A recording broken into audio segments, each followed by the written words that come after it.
शाक्य मुनि, शाक्य मुनि।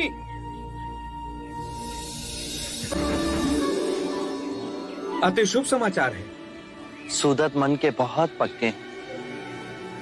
जो उन्होंने ठान लिया वो अवश्य किया होगा। हम दोनों को श्रावस्ती का जैत वन विहार के लिए अति शुभ लगा, किंतु कौशल नरेश प्रसन्नजीत, जिन्होंने ये वन अपने पुत्र जैत को भेंट किया था, वो इसे बेचने के विरुद्ध थे, तो गए। होश में तो हो सिद्धार्थ, पता भी है क्या मांग रहे हो? जेठवन महाराज, अपने गुरु बुद्ध के विहार के लिए मुझे ये स्थान उचित लगा। हम अपना जैत वन सिद्धार्थ को नहीं देंगे। बड़ा प्रतिशोध है हमारे मन में उसके लिए। अब क्षमा करें महाराज, अब वो सिद्धार्थ कहां रहे? साम्यक संबोधि प्राप्त बुद्ध बन गए। दुखी मानवता को शांति और प्रेम के पथ पर ले जा रहे हैं। भूखे नंगों को अपना अनुयायी बनाना कौन सा कठिन काम है? महाराज, स्वयं महाराज बिंबिसार उनके अनुयायी बने। ब्राह्मणों के सर्वश्रेष्ठ उर्विला कश्यप और उनके सारे अनुयायी बुद्ध के शरण में आए और भिक्षु बन गए। बुद्ध एक परम विभूति है।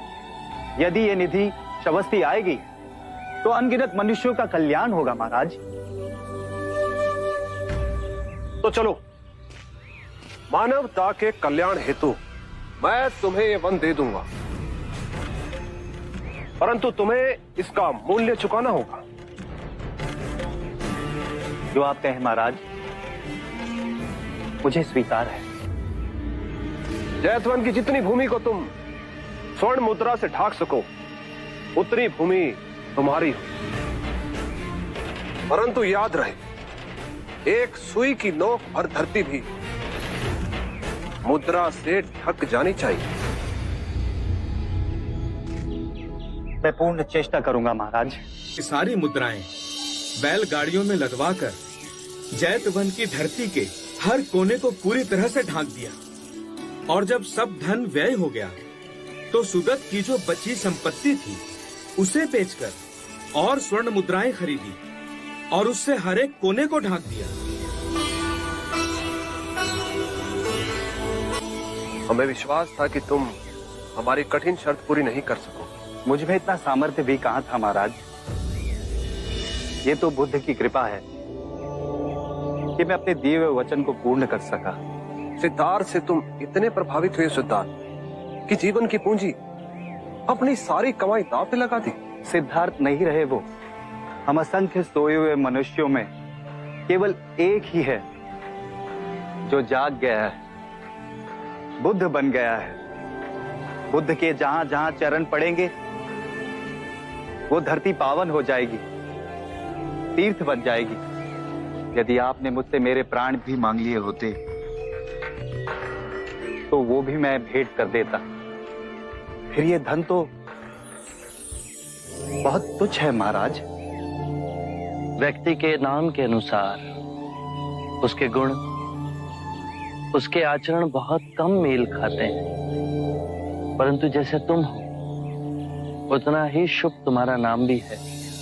अनाथ पिंडिका।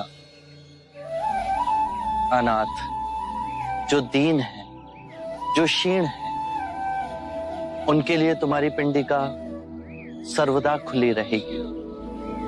युग बीतेंगे परंतु तुम्हारे नाम का यश कभी नहीं मिटेगा।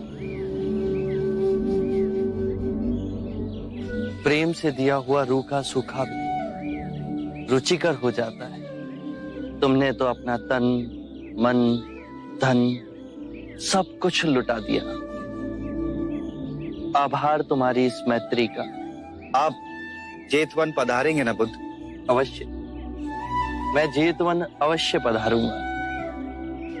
अभी आप अपने आश्रम में जा विश्राम कीजिए, हमें भिक्षाटन के लिए जाना है।